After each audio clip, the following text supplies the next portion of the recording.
जय सिया राम भक्तों, आज हम इस वीडियो में कार्तिक मास के 10वें अध्याय का सुनेंगे। मायापति नारायण के चरणों में शीश नवाऊं। 10वां अध्याय कार्तिक, लिखो नारायण राय। राजा पृथु ने कहा, हे देवऋषि, आपको प्रणाम है। कृपया कर आप यह कहिए कि जिस समय पर भगवान शंकर ने अपने माथे का वह तेज क्षीर सागर में डाल दिया तो उस समय क्या हुआ। नारद जी ने कहा, हे राजन, जब भगवान शंकर ने अपना वह तेज क्षीर सागर में डाल दिया तो उस समय वह शीघ्र ही बालक होकर गंगा सागर के संगम पर बैठकर संसार को भय देने वाला, रुदन करने वाला, उसके रुदन से समस्त संसार व्याकुल हो उठा। लोकपालों के मन में भी व्याकुलता हुई। चराचर चलायमान हो गया। शंकर सुमन के रुदन से ब्रह्मांड व्याकुल हो गए। समस्त देवता और ऋषि मुनि व्याकुल होकर लोक पिता में श्री ब्रह्मा जी की शरण में गए। सबने मिलकर श्री ब्रह्मा जी को प्रणाम किया और स्तुति की। फिर कहा, हे पितामह, ये तो बड़ा भयंकर समय उपस्थित हुआ। हे महायोगिनी, इसका नाश कीजिए। तब देवताओं की ऐसी बात सुनकर श्री ब्रह्मा जी सत्यलोक से उतरकर उस बालक को देखने के लिए समुद्र तट पर आए। समुद्र ने ब्रह्मा जी को आते देखकर प्रणाम किया और बालक को उठाकर उनकी गोद में दे दिया।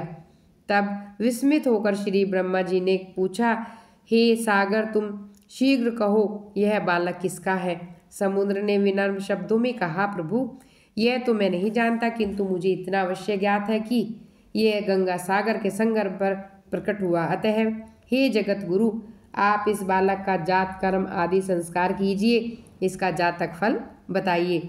नारद जी कहते हैं कि इधर तो सागर ब्रह्मा जी के गले में हाथ डालकर बार बार उनका आकर्षण कर रहा था, फिर भी उसने ब्रह्मा जी का गला इतनी जोर से पकड़ा कि पीड़ित हो ब्रह्मा जी के नेत्रों से आंसू टपकने लगे।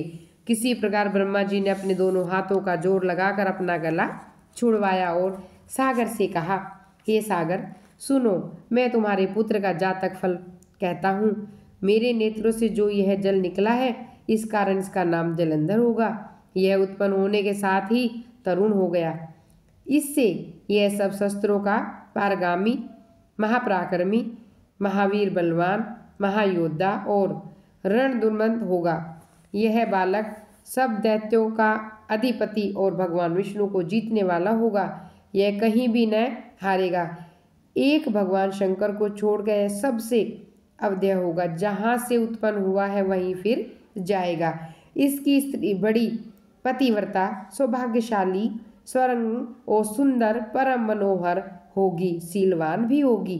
नारद जी कहते हैं, हे राजन, सागर से ऐसा कहकर ब्रह्मा जी ने शुक्राचार्य को बुलाकर उनके हाथों से भगवान का राज्याभिषेक करवाया। स्वयं अंतर ध्यान हो गए। फिर तो बालक को देखकर सागर बड़ा ही प्रसन्न हुआ और घर आ गया। कितने ही उपायों से उसका पालन कर उसको पुष्ट किया। फिर काल नेमी नामक असुर को बुलाकर उनका वृंदा नाम की कन्या से सविधि विवाह करवा दिया गया। उस विवाह में बड़ा उत्सव हुआ।